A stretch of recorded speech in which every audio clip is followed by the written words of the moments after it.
கைது செய் கைது செய் கைது செய் கைது செய் கைது செய்யும் வரை நாங்கள் பாடி வாங்க மாட்டோம்.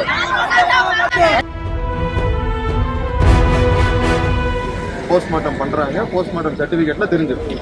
அப்படியெல்லாம் யாரு கட்டி தொங்க விட்டுட்டு அதுக்கப்புறம் தப்பிச்செல்லாம் போயிட முடியும். சிவகங்கையில் திருமணமாகி 9 மாதங்களில் தூக்கிட்டு தற்கொலை செய்து கொண்டதாக கூறப்பட்ட 4 மாத கர்ப்பிணியின் மரணத்தில் மர்மம் இருப்பதாக கூறி உறவினர்கள் சாலை மறியல் போராட்டத்தில் ஈடுபட்டனர்.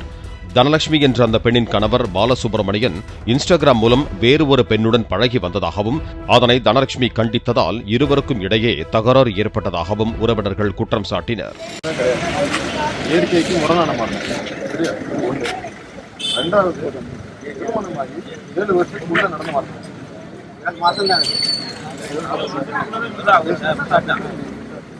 7 வருஷத்துக்கு உள்ள மரணம். இப்ப இதுக்கு விசாரணை தெரியும். நல்ல ஆர்டிஓ வந்தாங்கன்னா எல்லாத்துக்கும் ஆர்டிஓ வரமாட்டாங்க. சரியா? ஆர்டிஓ விசாரிப்பாங்க. ஆர்டிஓ இதுல வரதட்சணை கொடுமை இருக்குதா இல்லையா அந்த ஆங்கிள் அவங்க விசாரிப்பாங்க. ஒரு 4 பேரை தனியாக கூப்பிட்டு பேசுறாரு. இதே மாதிரி அவங்க உங்களை எல்லாரையும் தான் கூப்பிடுவாங்க. வரதட்சணை கொடுமை இருந்துச்சா இல்லையாங்கிற ஆங்கில அவங்க விசாரிப்பாங்க. ஏன்னா இறப்பு எப்படி ஏற்பட்டுச்சு அப்படிங்கிறத நான் விசாரிப்பேன். போஸ்ட்மார்ட்டம் பண்றாங்க, போஸ்ட்மார்ட்டம் சர்டிபிகேட்ல தெரிஞ்சிருக்கு. அப்படியெல்லாம் யாரு கட்டி தொங்க விட்டுட்டு அதுக்கப்புறம் தப்பிச்செல்லாம் போயிட முடியாது. சரியா? எப்ப கட்டினாங்க, இந்த காயம் எப்படி வந்துச்சு, இந்த காயம் எப்படி வந்துச்சுன்னு ஒவ்வொரு காயத்துக்கும் அவங்க விளக்கம் கொடுப்போம். சரிதானே?